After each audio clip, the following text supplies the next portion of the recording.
Hi, and welcome to another episode of the Vicar's Devotional. I'm your Vicar, Mother Sandy.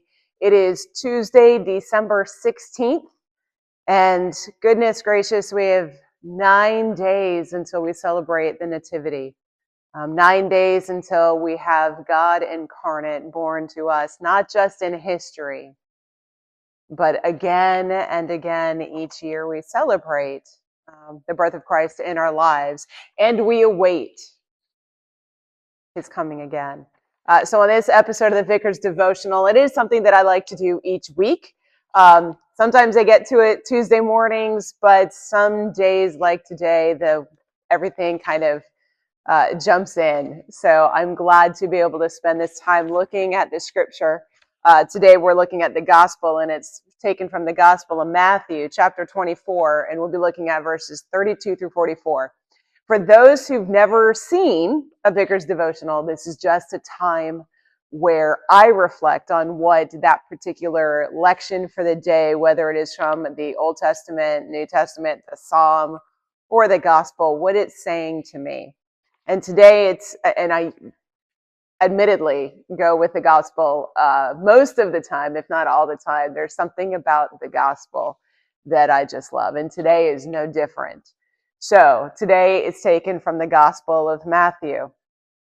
And it says, "From the fig tree learn its lesson. As soon as its branch becomes tender and puts forth its leaves, you know that summer is near.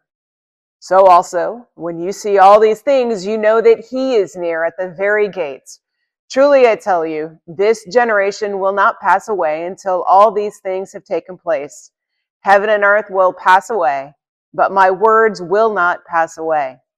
But about that day and hour no one knows, neither the angels of heavens nor the Son, but only the Father.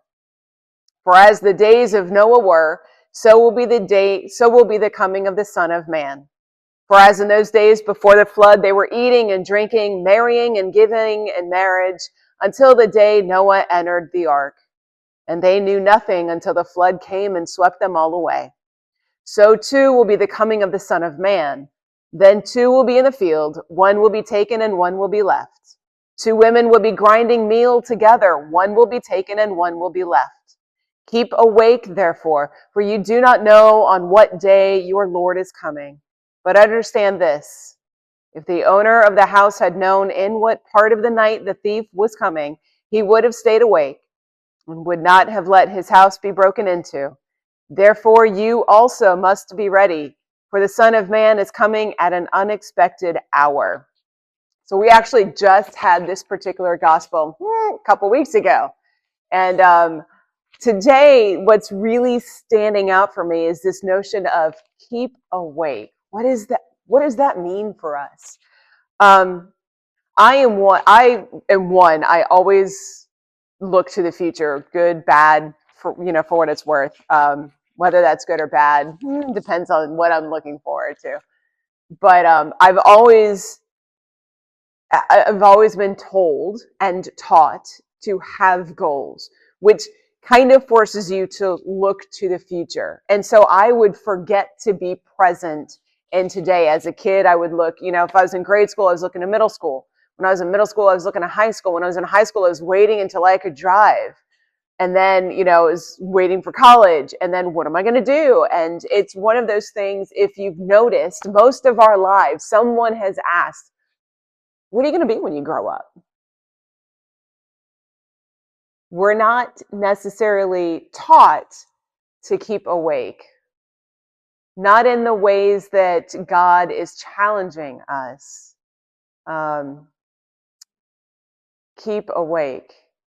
Notice what's happening around us right now, and I'll share this. My grandmother is beginning her transition home. She's 98 years old, and oh, what a beautiful life. And she is in the moment right now. She knows what's happening. She knows that she is in that process. She's very keenly aware that soon she'll be reunited with the communion of saints. It's those of us around her that are struggling more than she is. She is seeing people and has, said, "Hi, who are you?" And we know that she is surrounded, or at least I do. And I keep trying to convince my family of the same thing that I know. But what I realize is, as her granddaughter, I struggle with staying present where she's right here with me and wondering what's going to happen, like how long do I get, instead of just staying present. And God is telling us in this gospel, stay awake, stay present, don't think of what's happening tomorrow, because if you think about that, if we obsess with either the past or we obsess with the future, we will forget the gifts that he's giving today, the gift that is my grandmother today, all of her 98-year-old self. And she is a love and a joy and the perfect Southern belle from Mississippi. And so I'm reminded today not to look for what's going to happen. We know what's going to happen. We know that, well, we see it on our news. We know that there's going to be things happening. And so God is telling us, maybe just keep your eyes focused on me. Keep your studies focused on me. Keep your priority of relationships on me, because you don't know what's going to happen. You don't know the time. You don't know the hour. And if you obsess with what you don't know, I can't teach you so that you do know. And I don't know about you, but I really just want to learn. And so today, what I have learned is that when I reach out to those that I love, I reach out to who they are today, not who they've been, not who they will be, but who they are today. And I am exceedingly grateful that the folks that where I am at today, that I've said, hey, I need a hug. Either they were there and they could actually give me a hug, or if they were busy, they were able to just give a call. And, when you've got friends around you that ground you, it allows you to stay present. Folks that, remind you of, hey, is it just this, or maybe it's other things? It keeps you in the today, it keeps you in the here and now, so that we can always find God in whatever we're doing, but right now. So on this Tuesday, as we are starting to wrap up, goodness gracious, next Wednesday is Christmas Eve. If you were looking for a place to go, we have our service at 6 o'clock, and we'll have a musical prelude. It'll begin probably around 5:40, but I encourage you to get here around 5:30. That way there's time just to be in this beautiful sanctuary of space to remember the here and now. So on this, we are in the we're going into the fourth week of Advent. So Sunday is Advent 4.